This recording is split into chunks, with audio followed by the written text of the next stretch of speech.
No vídeo de hoje vamos falar sobre o termo filhos de Deus. Será que os filhos de Deus eram anjos?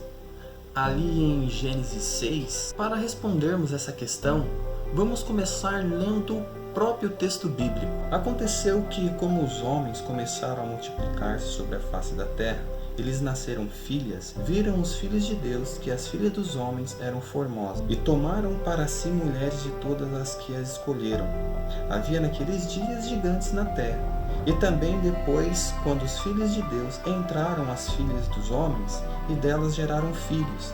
Estes eram os valentes que houve na antiguidade, os homens de fama. Muitos acreditam que aqui o termo filhos de Deus está se referindo aos anjos. Anjos esses que tiveram relações com mulheres, e dessa relação nasceu os gigantes, os chamados Nefilins, seres enormes, monstruosos que habitaram a terra antiga. Já vi teólogos defenderem essa ideia, cristãos e também estudantes da Bíblia.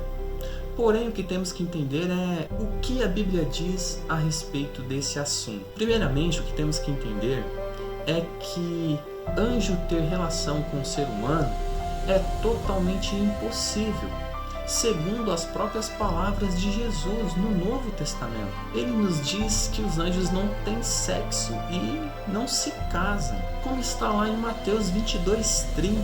Na ressurreição, as pessoas não casam nem são dadas em casamentos, mas são como os anjos no céu. Então nós conseguimos ver aqui primeiramente que os anjos não se casam. E a questão aqui em si é que Jesus estava sendo questionado a respeito da ressurreição. E talvez você pergunte que ali Cristo não está falando do sexo dos anjos, mas sim que eles não se davam em casamento. Porém, a questão ali era exatamente essa: quem possuiria a esposa do irmão falecido para gerar filhos? Então, logo podemos perceber que a expressão filhos de Deus não está ligada aos anjos. Segundo ponto é: quem são esses gigantes? Quem são esses Nefilins? É muito importante nós lembrarmos que a palavra gigante vem do hebraico Nefilim. E essa expressão não aparece somente aqui em Gênesis, mas aparece também ali em Números 13:33, quando os israelitas foram espiar a terra prometida. O que os espias falaram? Que eles se sentiram como os meros gafanhotos diante dos gigantes, dos Nefilins. O que é interessante notar que depois disso, nunca mais se falou do porte físico destes homens, de grande vigor físico e mental. Talvez, claro, bem mais alto que a maioria dos outros homens. Mas somente isso. É claro que precisamos ressaltar que eles eram sábios, habilidosos, fortes fisicamente e eram por naturezas líderes natos e com certeza terríveis guerreiros.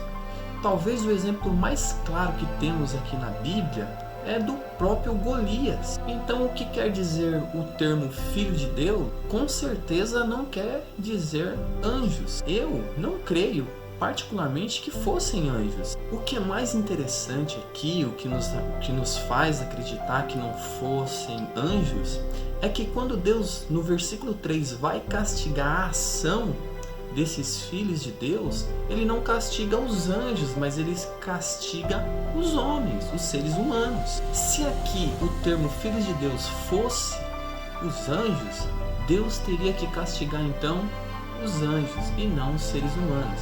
Aqui é um detalhe muito importante que a Bíblia nos dá, quando Deus ele vai deferir a sua sentença, o seu castigo. Há uma outra interpretação que diz que os filhos de Deus são filhos de Sete e que as filhas dos homens são os descendentes de Caim. Porém, não sei dizer se essa é uma interpretação correta também. Porém, o que nós podemos entender é que em nenhum momento os filhos de Deus está relacionado aos anjos. Mas de uma coisa nós temos certeza: em nenhum momento filhos de Deus são os anjos. Espero ter ajudado você nessa questão. O Entendes Tu Que Lê vai ficando por aqui e até o próximo vídeo, se Deus quiser.